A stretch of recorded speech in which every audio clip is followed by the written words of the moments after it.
अकेले पढ़ने से नहीं, अकेले पूछने से नहीं, ये तो श्रोताओं ही का है, इतना तो श्रोताओं में ही होगा, ये तो श्रोताओं का धर्म है। क्यों? इतना तो हर श्रोता ही करेगा, लेकिन अनुप्रेक्षा जो है, जो चिंतन नहीं है, उसकी वजह से ये सारी गड़बड़ी होती है। युगल जी साहब को तो ये कहना रहता है उनका, ये अधिक कार्यक्रम नहीं रखो, कहते ना, और फिर लोगों को सोचने का थोड़ा समय दो। हमेशा वो ये बात कहते रहे हैं, लेकिन दिक्कत ये है कि यदि कम कार्यक्रम रखें तो अभी कौन सोचने वाला है, समझे ना? हम अच्छा ये बोले कि अभी इतना जितना जो भी कार्यक्रम हुआ सब आप शांति से बैठे सुन रहे हैं। अभी क्या अब प्रवचन खत्म हो गया, अब आध घंटा यहाँ पर आप शांति से बैठे रहो और सोचो, तैयार है कोई? आप समझते तो है नहीं समय की कितनी कीमत है। आध घंटे में क्या होता है, क्या करना पड़ता है? आपने कह दिया आध घंटा यहाँ बैठे रहो। यानी वो चिंतन का जो असली काम है उसको हम काम गिनने को तैयार नहीं है। क्यों? मेरे को सबसे बड़ी परेशानी इसमें ये रहती है आनंद जी कि जैसे मैं स्वाध्याय किताब लिखता हूँ ना, तो मैंने सब किताबें अपने घर में और ऑफिस के कमरे में रखी हैं, जो जो मैं लिखा करता हूँ उसके संबंधित, तो मैं उन्हें पढ़ता हूँ और पढ़ करके फिर उनके बारे में सोचता हूँ। तो सोचने के समय में क्या करता हूँ कि फिर मैं बैठा नहीं रहता, क्योंकि बैठे बहुत देर तक, फिर मैं यहाँ आकर के बाहर या कहीं वहीं घूमने लगता हूँ। तो लोग समझते हैं कि अब ये फालतू है, चलो अब बात कर लें। तो पढ़ते वक्त तो छोड़ देते हैं कि वे पढ़ रहे हैं, लिख रहे हैं, तो अभी अपन डिस्टर्ब नहीं करें। सो रहे हो तो भी डिस्टर्ब नहीं करते हैं। क्यों? वो आएंगे और साथ में घूमना शुरू कर देंगे, और एक यहाँ का गप, एक वहाँ की गप, एक वहाँ की गप। अभी क्या करें? आखिर व्यवहार तो निभाना ही पड़ता। कैसे कहें कभी तुम मेरे से बात नहीं करो हर एक से? क्यों? तो मैं कहता हूँ भाई साहब, मैं अभी काम कर रहा हूँ। यानी मेरे कहने का मतलब ये जगत चिंतन का को काम ही नहीं मानता, ये बहुत बड़ी तकलीफ है। अकेले स्वाध्याय करने से काम नहीं हो जाएगा। स्वाध्याय करने से तो इतना पता चलेगा कि आचार्य महाराज इस बारे में क्या कह रहे हैं, ख्याल में है ना? लेकिन वो बात आगे दो पंथ पीछे तो आपको सोच के निर्णय करना पड़ेगा। कब करोगे बोलो? आज मैंने संकल्प किया है कि मैं फिर गंभीरता से इसमें विचार करूं कि इनमें से किन को वो मतलब खलास किया जा सकता है, और कम से कम मतलब अब मैं इसमें से ज़्यादा निवृत्ति लूँ, क्योंकि इससे वास्तव में ये रास्ता नहीं है, ये निरंतर का रास्ता नहीं है, और सब ठिकाने किनारे पर आ गए हैं, है ना? अब देखो, वो कल बताया ज्ञानचंद जी ने मुझे, वो धन्य कुमार जी साहब का क्या एक्सीडेंट हो गया है, और बेचारे वो वहाँ ऐसे पड़े हैं। क्या एक सेकंड में क्या हो जाता है पता? ये सेठी साहब पधारे थे और यहाँ आए और कमरे में बाथरूम में गिर गए। क्या बसंत भाई, ये एक सेकंड का भरोसा है? हम तुम नहीं गिरेंगे? नहीं गिर सकते। ये धन्य कुमार जी गिर गए, ऐसे हम नहीं गिर सकते हैं, तुम नहीं गिर सकते हो। क्यों? मेरे कहने का अर्थ ये है कि हम बिल्कुल किनारे पर बैठे हैं, गुरुदेव श्री का तत्व ज्ञान हमें प्राप्त हो गया है, और फिर भी हम उस असली जो काम हमें करना है उसकी तरफ हमारा बिल्कुल कतई ही ध्यान नहीं है ना? अकेले पढ़ने से कुछ नहीं होगा। अब वैसे लोगों में दूसरे जो गुरुदेव के अनुयायी नहीं हैं, उनमें दूसरी टाइप का क्रियाकांड विकसित हो गया है, आप समझे ना? और हम मुमुक्षुओं में दूसरे टाइप का क्रियाकांड विकसित हो गया है। ऐसा नहीं कि हम क्रियाकांड से बाहर निकल आए हैं। मान लो उन्हें पूजा पाठ का है, ये है भगवान ये देंगे, ये करेंगे, इसका जाप करोगे तो ये मिल जाएगा, इसका करोगे तो ये मिल जाएगा, ऐसी बातें मतलब उनके यहाँ चलती हैं, ख्याल में ही ना? तो हमने क्या किया है कि हमने ये चर्चा करना और ये हमारा एक व्यसन हो गया, हमने एक कार्यक्रम बना लिया है। दोनों सुबह भाव तो है, उससे तो ये सैकड़ों गुना अच्छा है, आप समझे ना? इसके लिए मेरा प्रसिद्ध मेरा कथन है, शायद आप लोगों ने सुना होगा। जीतू भाई, मैं आपको बताता हूँ कि जब हम भगवान की भक्ति करते हैं और स्वाध्याय करते हैं, इन दोनों में क्या फ़र्क है? अभी तो मैं बात दोनों से आगे की कह रहा हूँ। दोनों में फ़र्क कि जब भगत बोले और भगवान सुने उसका नाम है भक्ति, और भगवान बोले और भगत सुने उसका नाम है स्वाध्याय। यदि भगवान के सीधे साक्षात समोसन में बैठे हो तो उनका सीधा सुन लेंगे। यदि हमारा काल भेद है, जिस काल में वो थे उस काल में हम नहीं है, तो उनके अनुसार जो आचार्यों ने लिख के रख दिया उसे पढ़ लिया, वो भी स्वाध्याय है। और जो लिख के रख दिया उसे किसी साधर्मी भाई ने, किसी विद्वान ने, किसी संत ने हमें पढ़ के सुना दिया, वो भी स्वाध्याय है। तीनों चीजें एक सी है ना। जो भगवान के समोषण में तत्व बताया गया था वो ही जिनवाणी में लिखा है कि नहीं, और वो ही हमारे विद्वान बताते हैं कि नहीं, तो उसकी प्रमाणिकता तो अनंत भगवान से है, कोई विद्वान से थोड़ी है। क्यों? तो जब वो बताता है तो मेरे कहने का मतलब ये है कि दो तरफी बात हो गई कि जब भगवान की बात सुने और हम भगवान, हमारे पास ऐसा है क्या जो हम भगवान को सुनाएंगे? तो एक तो इन दोनों का अंतर आप ही समझ में आ गया। अब दूसरा, दोनों ही शुभ भाव है।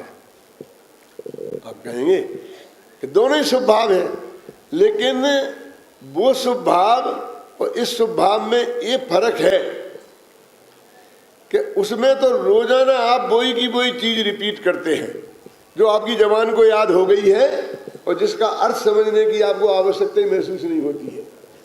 ऐसा नहीं कि आप जानते हैं उसका अर्थ, ख्याल में ना। और दूसरी, जब वही की वही रिपीट करते हैं तो यहाँ वह मन डोलता रहता है, जबान बोलती रहती है। क्यों? लेकिन जब आप स्वाध्याय करते हैं तो एक एक पंक्ति बिल्कुल नई होती है, एक एक शब्द आप सुनते हैं प्रवचन में तो वो नया होता है, तो आपको उसमें उपयोग लगाना पड़ेगा। सारा शुभ भाव और अशुभ भाव का निर्णय तो उपयोग से होना है। जब मन ही नहीं लगेगा, मन घूमेगा, तो कहाँ शुभ भाव रहा? तो इस स्वाध्याय में ज्यादा उपयोग लगने के चांस है। नई नई बात आएगी, वो रिपीटिशन है। भक्ति में रिपीटिशन दोष नहीं माना जाता है और स्वाध्याय में रिपीटिशन दोष माना जाता है। यदि मैं कल जो बोला था वही के वही आज बोलूं तो 25 आदमी मेरे पास आ जाएंगे, कल हमने सुन लिया था, अभी आपने वही के वही रिपीट कर दिया। क्यों? अब पूजन जतीश भाई कल कराई थी वही आज करा, वही परसों करा, वही नरसों करा, कोई कुछ नहीं कहेगा। ऐसा क्यों? क्योंकि स्वाध्याय का स्वरूप ही ऐसा है और भक्ति का स्वरूप ही ऐसा है? तो आपको नित्य नया, तो नित्य नया होगा तो उपयोग ज्यादा केंद्रित होगा। आंख भी वहां लगानी पड़ेगी, कान भी वहां लगाना पड़ेगा, उपयोग भी वहां लगाना पड़ेगा, तो उसमें ज्यादा निर्मल परिणाम रहेंगे। अच्छा, पुण्य तो दोनों में बन रहा है, तो उपयोग ज्यादा लगेगा तो वहां ज्यादा पुण्य बनेगा। अच्छा, लेकिन ज्ञान मुफ्त में मिलेगा, उसमें तो ज्ञान मिलने का तो कोई काम ही नहीं है। अकेला उपयोग सुबह ही रहा और उससे पुण्य बन जाएगा, और यहाँ ज्ञान की प्राप्ति होगी, तो ये लाभ अलग है। उत्तम चंद जी ने गिनाए थे ना स्वाध्याय भवन के कि कितने 8-10 लाभ, तो निरंतर पंडित टोडामल जी ने लिखा है, वो हमने छापे भी है उसमें, कि तत्काल इतने लाभ होते हैं स्वाध्याय करने के। तो वो अब देखिए, अब और आगे ज्ञान का लाभ मुफ्त में हो रहा है। अब तीसरी बात कि जब वो हमें कोई चीज का स्वाध्याय करते हैं और हमें मंदिर में पूजा करते हैं, मैं नहीं कहता हूं, आप लोगों पे आरोप नहीं लगाना चाहता हूं कि आप किसी वांछा से ही करते होंगे, लेकिन लाखों लाखों लोग किसी ना किसी वांछा से करते हैं। मैंने कोई ना कोई भावना, कोई ना कोई चीज कि मैं ऐसा करूँगा, ये विधान कराऊंगा, ये करूँगा, शांति विधान नाम ही ऐसा रखा गया कि मुझे शांति हो जाए, अशांति हो रही है तो। क्यों? कौन सा विधान अशांति विधान नहीं है? सभी विधान शांति विधान तो है, अशांति विधान कौन सा है? तो लेकिन जब आप स्वाध्याय करते हैं, जब आप गुरुदेव का प्रवचन कैसेट सुनते हैं अथवा यहाँ प्रवचन सुनते हैं, तो तब आप सोच के ये आए थे कि मैं यदि प्रवचन सुनूंगा तो मुझे पुण्य बंद होगा और मेरे बच्चे की तबीयत ठीक हो जाएगी। क्यों? किसी को इसमें रंच मात्र भी लौकिक कामना नहीं होती। एक ही कामना होती है कि दो बातें नई समझ में आएंगी। पढ़ते भी इसलिए हैं, स्वाध्याय करते हैं, सुनते भी इसलिए हैं, कैसेट भी इसलिए सुनते हैं कि हमें कुछ नया समझने को मिलेगा। तो ये बिल्कुल ज्ञान की पिपासा है और वो 5 इंद्रिय के भोगों की मांग है और एक ज्ञान की मांग है। कौन सी मांग अच्छी है? इसलिए स्वाध्याय भक्ति की अपेक्षा बहुत, उसको तप कहा। पूजा भक्ति को कहीं तप नहीं कहा। स्वाध्यायम परमम तपा। और गृहस्थ के 6 आवश्यकों में भी स्वाध्याय है और साधु के 6 आवश्यकों में भी स्वाध्याय है, और 5 छूट जाते हैं, ख्याल में है ना। लेकिन ये चालू हर एक के लिए उपयोगी है। तो स्वाध्याय का बहुत अधिक महत्व है। लेकिन वो स्वाध्याय तो पूरे क्षेत्र में से तो पार हो। मतलब अकेला बाँच नहीं स्वाध्याय है, अकेला सुनना ही स्वाध्याय है। आप क्यों 50 साल से प्रवचन सुन रहे हैं और आपको क्यों 2 मिनट यहाँ तत्व की बात करनी पड़े गद्दी पे बैठ के तो नहीं कर सकते हैं? ऐसा क्यों होगा? और ये हमारे लड़के जो हैं ये 2 साल में ऐसे इस गद्दी पे बैठ के प्रवचन करने की क्षमता उनमें कैसे आ गई? आपने सुबह गुरुदेव में से जो वो मान निकालते हैं और आपको सुनाते हैं, कभी कल्पना की आप निकाल सकते हैं? अरे कभी कभी तो हमें भी शक होता है कि हम भी निकाल पाएंगे कि नहीं। इतना बढ़िया निकालते हैं। सुनते हैं, अभी सुना अभी है, देखते हो ना सुन भाई। तो मेरे कहने का अर्थ है कि उसने कितना उपयोग लगाया होगा उसमें। एक एक वाक्य लिख देता है कि इसमें ये बोला, इसमें ये बोला, इसमें ये बोला, इसमें ये बोला, इसमें बोला। तो उपयोग की एकाग्रता के बिना हमारा कैसे काम होगा? तो अभी तो हम पक्के श्रोता ही नहीं बने। आप जानते हैं सुनने का अर्थ क्या है? सुनते वक्त विचारना नहीं, ये शर्त है। सोचना नहीं और सुनना। ये क्या कह रहे? यदि तुम सोचने लग जाओगे तो अगली 4 बातें निकल जाएंगी और तुम सुन ही नहीं पाओगे। कि सोचने में तो समय लंबाता है ना उपयोग। क्या तो फिर कब सोचे कि तुम 1 घंटे में क्या कहा गया है उसको सुनो और सुनकर इतना कर लो कि तुम्हें 1 घंटे बाद वो याद रहे। भाई इतना काम करो। इसे बोलते हैं स्मृति में इतनी स्मृति रहे कि 1 घंटे 10 दिन बाद रहेगा नहीं रहे, चिंता की बात नहीं है। ऐसा भी होता है, तत्काल रहता है कम, और फिर उसमें आप विचार कर सको। घर पे विचार करने थी तो विचार करने वाले हमारे टाइम टेबल में कहीं कोई जगह नहीं है। विचार के लिए हमारे यहाँ टाइम टेबल में कोई जगह नहीं है। और पाठ की तो यही दुर्दशा है कि देखिए हमने सिर्फ 12-13 गाथाएं जिन पर प्रवचन करना था और जो वहाँ से वहाँ तक रोजीना हमको प्रकरण बताना था वही अपन पाठ करते हैं। तो उसमें रोजाना आकर मेरे से पूछते हैं कि पंडित जी पाठ करें कि नहीं पाठ के चलन दें, आज बहुत देर हो गई।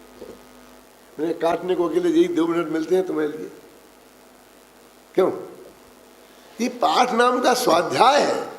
अरे हम बोलेंगे वो तो कुछ बातें हमारी भी होंगी उसमें, लेकिन ये तो प्योर आचार्यों की बात है। ये तो गाथाओं का पद्यानुवाद है। तो ये तो गाथाओं में जो कहा वो सीधी आचार्यों की बात हो रही है। इसमें कंजूसी क्यों? इसलिए मैं ये बात कह रहा हूं, मुझे उससे शिकायत नहीं है कि हमने आमनाय नाम के स्वाध्याय को जाना ही नहीं, उसकी कीमत नहीं पहचानी, उसका जरूरी है वो हमने ये नहीं जाना कि वो उसकी क्या आवश्यकता है। और फिर उसका नंबर आता है धर्मोपदेश का, और वो भी उन्होंने स्वाध्याय नाम का तप कहा। खमचंद भाई बोलते थे ना कि हम तो अपना स्वाध्याय करते हैं, तुम्हें सुनना हो तो सुनो, नहीं सुनना हो तो नहीं सुनो। तो उस वक्त हमको बहुत वो लगता था, मैं कहता भाई से मजाक करता था, वहाँ कहा बहुत अच्छा है, स्पीकर में बैठ के स्वाध्याय करते हो और भाई सभा में बैठ के स्वाध्याय करते हो, ऐसा कह करके मैं उनसे मजाक करता था। ऐसा भी होता है। अभी समझ में आता है कि ये तो धर्मोपदेश तो स्वाध्याय का एक भेद है और सर्वोत्कृष्ट भेद है दादा। तो वे क्या गलती करते हैं? ये कहते थे कि हम तो अपना स्वाध्याय कर रहे हैं, इसमें गलती क्या है? उत्तमचंद जी बोलो, हमें स्वाध्याय कर रहे हैं, इसमें गलती क्या? नहीं हम तो प्रवचन कर रहे हैं, प्रवचन कर रहे हैं। प्रवचन स्वाध्याय का एक भेद है ना, धर्मोपदेश ये स्वाध्याय नहीं है। तो मेरे कहने का मतलब यह है कि 2 अंग रह गए हैं, 3 अंग गायब है। चिंतन के बिना वास्तव में प्रवचन नहीं कर सकते, आप नहीं कर सकते। चिंतन नहीं होगा और आपको आमनाय ना माने पाठ नहीं होगा तो ये बराबर गाथाएं बोलनी पड़ती हैं, छंद बोलने पड़ते हैं। टोडरमल जी ने फलाने पेज पे फलाना लिखा, ये कहाँ से आएगा बोलो? क्यों उदाहरण देने पड़ते हैं, तो बार बार किताब खोल खोल के दोगे नहीं। तो पाठ और अनुप्रेक्षा ये दो नहीं हो तब तक वो उपदेश देने का अधिकारी नहीं है। क्या? क्योंकि उस विषय पे वो निर्णय पे पहुंचा हो। और ये सब चीजें भैया समय साध्य है, समय इसमें आपको लगाना पड़ेगा। समय नहीं लगाएंगे तो नहीं आएगा। अकेला सुनने सुनने से काम नहीं होगा। चिंतन गहराई से गुरुदेव बोलते थे ना 2-4 घंटे। जो गुरुदेव को आपने देखा उनकी दिनचर्या में, तो वे 11:30 बजे उठ के बैठ जाते थे और 2:30 बजे तक जब उनको प्रवचन करना पड़ता था ना 3 बजे, तो बराबर वही सब्जेक्ट देखते रहते थे जो प्रवचन करना है। वही सब्जेक्ट जो कोई जाता था, देखो क्या गजब का लिखा, क्या गजब का लिखा, वही बात करते थे। और प्रवचन खत्म होने के बाद भी वही बात करते थे।